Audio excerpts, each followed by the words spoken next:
Baik, kita contohkan satu persatu dari dua jenis kesalahan tadi, lahnul jali, kemudian lahnul khafi, kesalahan yang nampak, yang berat, dan kesalahan tersembunyi, samar, atau yang ringan.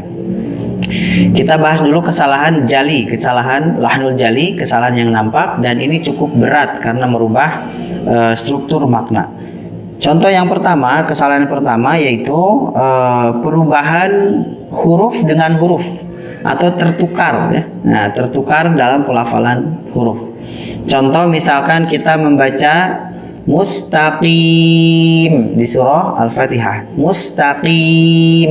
Nah, di situ sering terjadi dua kesalahan dalam hal perubahan huruf. Yang pertama, huruf sin yang terkadang terdengar seperti sod, mustaqim, mustaqim. Padahal di situ huruf sin mustaqim.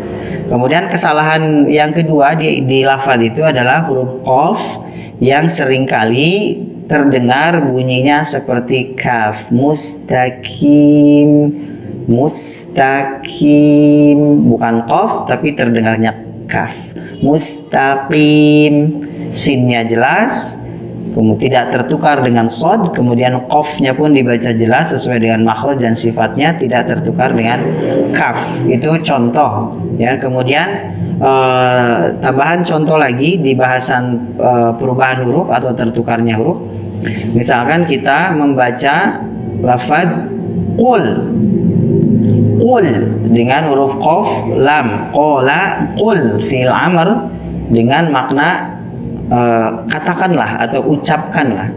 Kemudian kita merubah atau menukar huruf qafnya dengan kaf, yang harusnya qul kita baca kul. Nah, maka berubah maknanya. Menggunakan huruf kaf maknanya menjadi makan, makanlah. Jadi ada perubahan makna yang sangat jauh antara qul dan kul, ya. Nah, ini mesti diperhatikan dengan sangat teliti. Ini lahnul jali jenis pertama, contohnya seperti itu. Baik, kemudian masih lahnul jali yang kedua, misalkan kesalahan perubahan dalam harokat. Tadi yang pertama perubahan huruf, yang ini perubahan harokat. Yang harusnya harokatnya fathah dibaca kasroh, atau dibaca dhammah, atau dibaca fathah, yang tidak sesuai dengan kaidah penulisannya.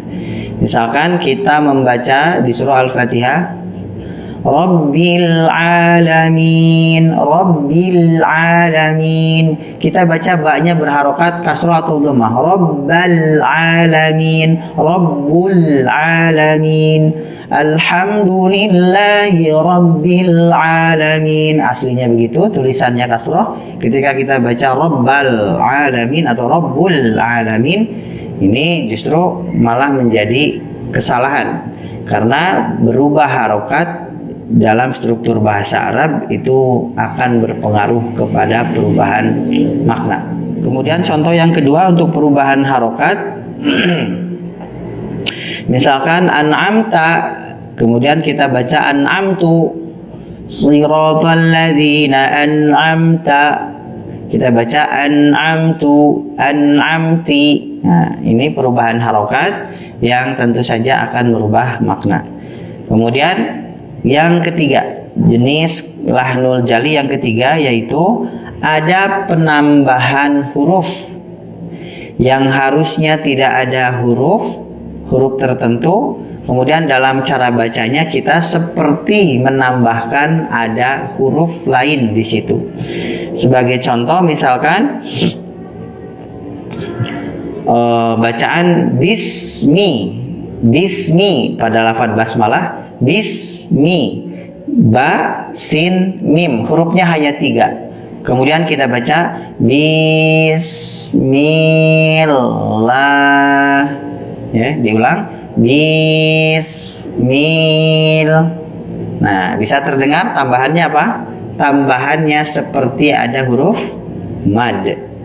Bismi dari ba ke sin tidak ada huruf lain, jadi langsung baca bismi, bismi. Ketika kita panjangkan ba-nya bis, seolah-olah setelah huruf ba itu ada tanda mad ya sukun.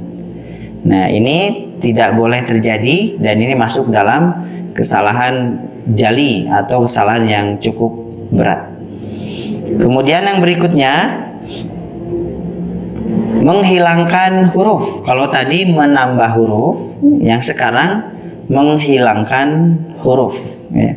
Misalkan contoh, ada bacaan kitabun, al-kitabu, kemudian kita baca al-kitabu, ada huruf mad yang dihilangkan, ya. Nah, ini hati-hati dalam prakteknya membaca Al-Quran. Terkadang kita kurang teliti, misalkan ada tanda mad ternyata dibaca pendek, jadi menghilangkan huruf mad, ya. Jadi kebalikan dari poin yang sebelumnya, bahwa menghilangkan huruf tadi, menambah huruf, yang sekarang menghilangkan huruf, yaitu huruf mad. Itu pun dilarang karena masuk dalam kategori lahnul jali, kesalahan yang cukup berat. Kemudian kesalahan jenis yang kelima, ya, yaitu menghilangkan atau menambahkan tasydid, ya. Jadi persoalan tasydid, simbolnya seperti kepala huruf sin, ya, simbolnya tasydid kecil saja. Tapi ternyata simbol yang kecil itu apabila salah baca, salah menempatkan, ini berakibat cukup fatal. Ketika di satu huruf itu ada tasydid, alladzi, kemudian kita baca hilang tasydidnya, alladzi, yaumiddin, yaumidin, bismillahirrahman. Nah, tasydidnya hilang. Hati-hati, ini kesalahan berat.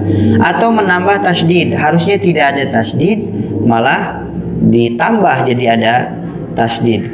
Kutiba, ya. Tabat, tabat. Nah, itu menghilangkan tasydidnya. Nah, hati-hati, tasydid itu walaupun kecil simbolnya, apabila dibaca tidak sesuai dengan kaidahnya, ini bisa berakibat masuk ke dalam jenis kesalahan fatal atau lahnul jali. Itu beberapa contoh mengenai lahnul jali jenis yang pertama, di mana kesalahan ini bisa berakibat berubahnya makna dari ayat yang kita baca. Makanya ini sangat harus dihindari, karena kesalahannya jelas nampak terlihat berbeda dengan kaidah penulisan, ya. Jadi antara bacaan dengan tulisan harus seiring sejalan, ya. Tulisannya begini, maka bacalah sesuai kaidah yang ada di tulisan tersebut.